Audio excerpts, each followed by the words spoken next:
Daugelis jūsų net nepabandys šio gyvenimu gyventi, savo gyvenimu turiu minty.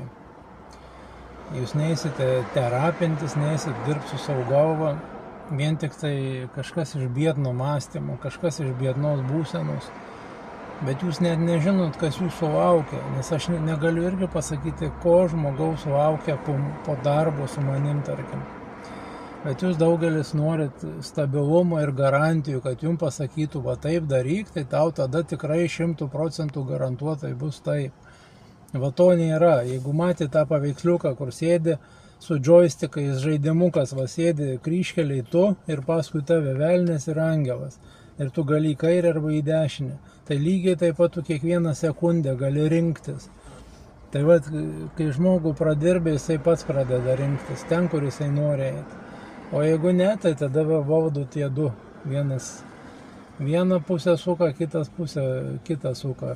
Sėdi galvoju, kralikai ir aiškina, tu tą daryk, tu aną daryk. O paskui, kai prisičiūdini, žiūri, kad kažkaip tai reikia išsrėpti, dabar vėl panika, vėl stresas, vėl kainuoja finansiniai.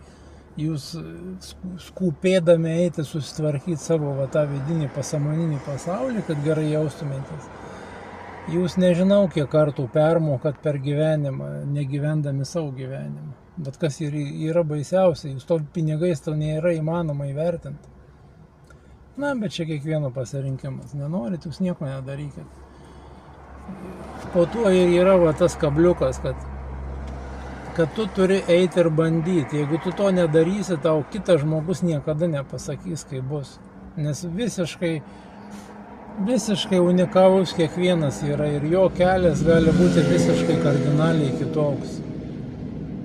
Nes ateina tau vidinis žinios, tavo vidinis vedimas ir tu tą darai ir tau žiūri visai kitaip krypsta tavo gyvenimas.